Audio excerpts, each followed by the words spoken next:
नाज़रीन ॿी breaking news अवां सां शेयर कंदा हलूं। फुलजी स्टेशन में JWC जे सॾ ते शहीद प्रोफेसर डॉक्टर अजमल सावंत जे क़त्ल ख़िलाफ़ धरणो हंयो वियो आहे।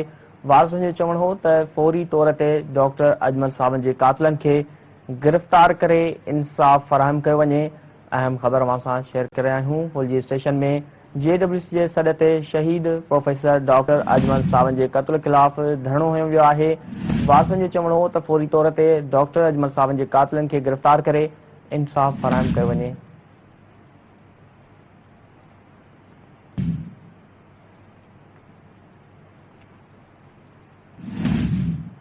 अहम ब्रेकिंग न्यूज़ अवां सां शेयर कर रहिया आहियूं। फुलजी स्टेशन में JWC जे सॾ ते शहीद प्रोफेसर डॉक्टर अजमल सावंत जे क़त्ल ख़िलाफ़ धरणो हंयो वियो आहे। वारसनि जो चवणु आहे त फौरी तौर ते डॉक्टर अजमल सावंत जे कातिलनि खे गिरफ़्तार करे इंसाफ़ फराहम कयो वञे।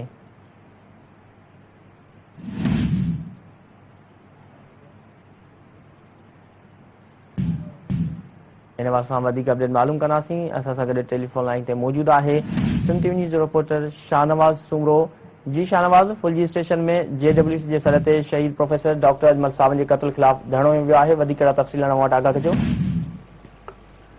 जी, पूरी सिंध जी नंढनि वॾनि शहरनि ऐं फुलजी शहर में बि अॼु JWC पारां शहर जे सियासी समाजी तंज़ीमुनि, उस्तादनि, सहाफ़ियुनि ऐं कारोबारी तंज़ीमुनि, उस्तादनि ऐं शागिर्दनि फुलजी प्रेस क्लब खां हैदर चौक ताईं हथनि में प्ले कार्ड खणी एहतजाजी मुज़ाहिरो करे ऐं धरणो हंयो आहे शहीद प्रोफेसर अजमल सावंत जे नात क़त्ल ऐं कातिलनि जी गिरफ़्तारी लाइ ऐं सिंध में क़बीलाई जेके जहिड़ा आहिनि उन्हनि जे तकरार जे ख़ात्मे जे लाइ।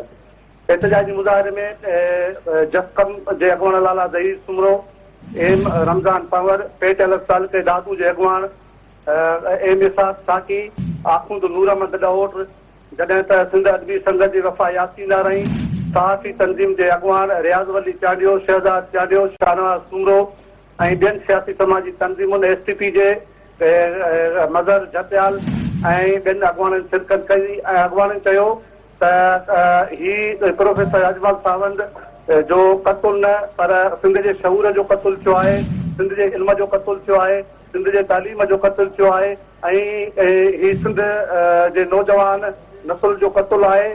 जेकॾहिं कातिलनि खे गिरफ़्तार न कयो वियो त ही शागिर्द ऐं शागिर्द ऐं उस्ताद ऐं सियासी समाजी तंज़ीमुनि जा अॻुवान एहतजाजी मुज़ाहिरो जारी रखंदा। जी ठीकु आहे, महिरबानी तफ़सील ॾियण लाइ।